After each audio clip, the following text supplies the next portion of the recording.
নমস্কার বন্ধুরা, আশা করছি আপনারা সবাই ভালো আছেন এবং সুস্থ আছেন। আমি রাখি আমার চ্যানেলে সবাইকে জানাই অনেকটা স্বাগত। বন্ধুরা, এখন যেহেতু শীত এসে গেছে, বাজারে কমলালেবু ভরে গেছে। এবার এই যে কমলালেবু আমরা বাজার থেকে কিনে আনার পর দেখবেন আমরা কি করি, সেই কমলালেবুগুলোকে প্রথমে খোসা ছাড়িয়ে কমলালেবু কিন্তু সবাই খেয়ে থাকে। এবার আমরা এই যে কমলালেবুর যে খোসাগুলো, এই খোসাগুলোকে কিন্তু কেউই কোনো কাজে লাগাই না। এমনিতে কিন্তু এই খোসাগুলো আমরা ফেলে দিই। তো বন্ধুরা, এই কমলালেবুর খোসা দিয়ে কি দুর্দান্ত কাজ হতে পারে আপনারা কিন্তু হয়তো জানেন না, আর জানলেও সেটা ট্রাই করার চেষ্টাও করেন না। তো আজ এই আমি যে টিপসটা দেখাবো, এটা একবার আপনারা দেখবেন, দেখলে বুঝতে পারবেন কতটা কার্যকরী এই কমলালেবুর খোসা। তো কমলালেবুর খোসা কখনো না ফেলে আপনারা একটু গুছিয়ে রাখবেন। কি হয়, অনেক কাজ হয়, তার মধ্যে কিছুটা কাজ আমি বলছি। প্রথমত কমলালেবুর এই খোসাগুলোকে ছোট ছোট করে আমি টুকরো করে নিচ্ছি।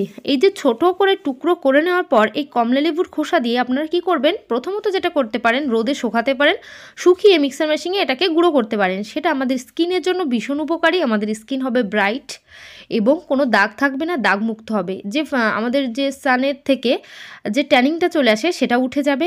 এই যে কমলালেবুর খোসার গুঁড়োটার সঙ্গে একটু বেসন দিয়ে যদি লাগাতে পারি, ভীষণ উপকার হবে। আর দ্বিতীয় কি করব, আমরা এখানে একটা বড় পাত্রের মধ্যে জল নিয়ে নিয়েছি, গ্যাস ওভেনটা ধরিয়ে দিয়েছি। ধরিয়ে এই যে জলটা যখন গরম হয়ে যাবে, জলটা কিন্তু আমার গরম এখানে হয়ে গেছে। এইবার এই গরম জলের মধ্যে কমলালেবুর খোসাগুলোকে দিয়ে দেব। বন্ধুরা, জলের মধ্যে কমলালেবুর খোসা দিলে কি উপকার হবে, এখানে কমলালেবুর খোসার মধ্যে যতটা গুণাগুণ আছে সমস্তটাই কিন্তু জলের মধ্যে মিশে যাবে। জলের কালারটা কিন্তু ফুটে ওঠার সঙ্গে সঙ্গে 1 মিনিট মতো এটা ফোটাতে হবে।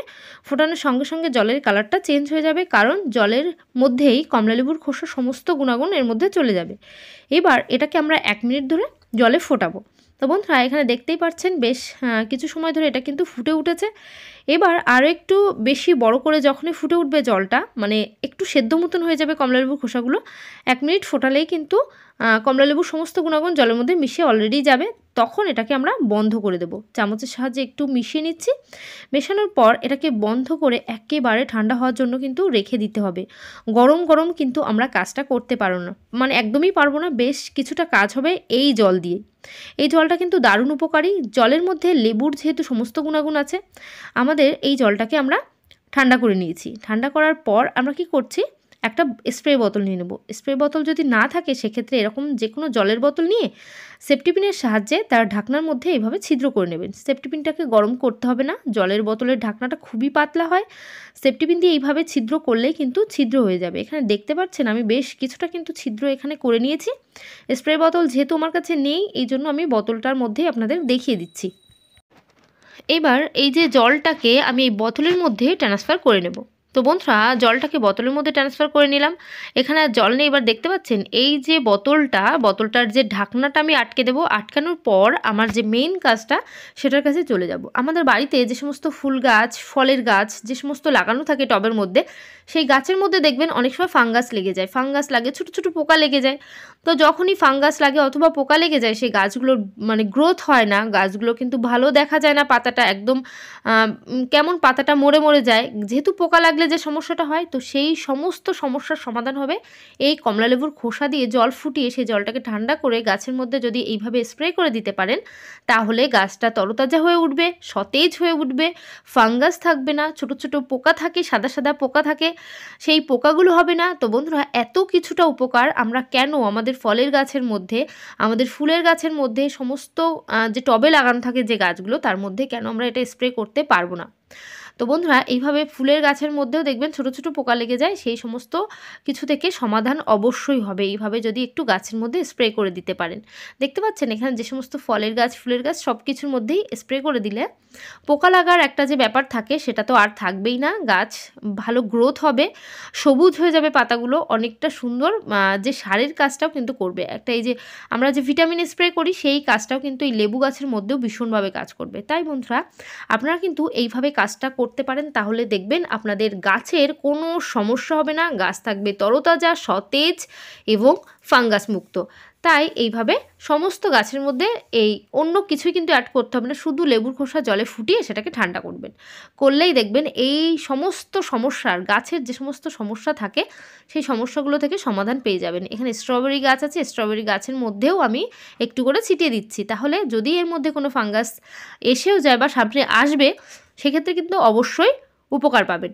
এবার আমরা গাছে যেমন স্প্রে করব, একইভাবে আমরা কিন্তু ঘরের মধ্যে যে অনেক হয় না, ঘর আবদ্ধ থাকে, ঘরটা বন্ধ থাকে, তখন ঘর থেকে একটা বাজে গন্ধ আসে, তখন এইভাবে আমরা যদি ঘরের মধ্যে পর্দার মধ্যে দরজা জানালার সাইডে স্প্রে করে দিতে পারি, তাহলে ঘর থেকে বাজে যে দুর্গন্ধটা আসা, সেই বাজে দুর্গন্ধ আসা বন্ধ হবে, ঘর থাকবে ফ্রেশ, লেবুর একটা খুব সুন্দর সুগন্ধ কিন্তু বেরোতে থাকবে। তো বন্ধুরা, এইবার কি করবেন, এই যে বোতলের মধ্যে যে বেশ কিছুটা জল আমার বেঁচে আছে, তো এর মধ্যে আপনারা কিন্তু লিকুইড ডিশওয়াশও মেশাতে পারেন, আর সেটা যদি না থাকে তাহলে একটু শ্যাম্পু মিশিয়ে দেবেন।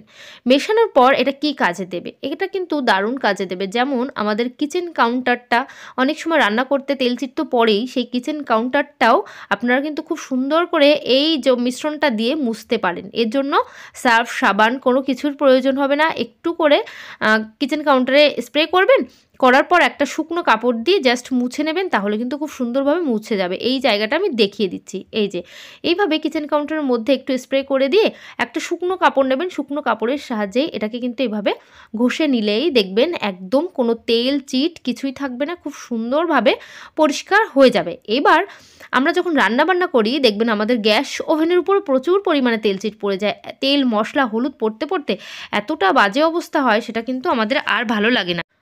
আর ওই তেল মশলা পড়া অবস্থায় যে একটা কিচেন টাওয়েল দিয়ে সেটা মুছি না কেন, সেটা কিন্তু প্রচুর তেলচিট হয়ে যায়। তাই আমরা এই এমন একটা মিশ্রণ তৈরি করে রেখে দেব, রাখার পর সমস্ত গ্যাস ওভেন, আমাদের কিচেন কাউন্টার, এমনকি আমাদের যে দেওয়ালে টাইলসগুলো লাগানো আছে সেই দেওয়ালটাকে সম্পূর্ণভাবে মুছে নিতে পারবো। খুব সুন্দর মুছে যাবে, একদম চকচক করবে সেই নতুনের মতো। টাইলসগুলোও কিন্তু কোনো তেলচিটের কোনো ভাব আর থাকবে না, পরিষ্কার চকচকে হয়ে যাবে। তো বন্ধুরা, আপনারা কিন্তু এইভাবে কিন্তু কাজটা করতে পারেন, তাহলে দেখবেন আপনাদের গ্যাস ওভেন, কিচেন কাউন্টার এবং টাইলসগুলো সমস্ত কিছু নতুনের মতো চকচক করবে। তো বন্ধুরা, আশা করছি আমার এই টিপসটাও আপনাদের অনেকটা কাজে আসবে এবং অনেকটা ভালো লেগেছে। যদি খুব ভালো লাগে বন্ধুদের সঙ্গে শেয়ার করতে একদম ভুলবেন না। আর আমার ভিডিও কে কোথা থেকে দেখছেন অবশ্যই আমাকে একটু কমেন্ট করে জানিয়ে দেবেন, তাহলে আমি থ্যাঙ্কস করতে পারবো। তো আজকের ভিডিও এখানেই শেষ করলাম। সবাই ভালো থাকবেন, সুস্থ থাকবেন। আবার নেক্সট ভিডিও তাড়াতাড়ি দেখা হবে। তো বাই, টাটা, আবার নেক্সট ভিডিও দেখা হবে।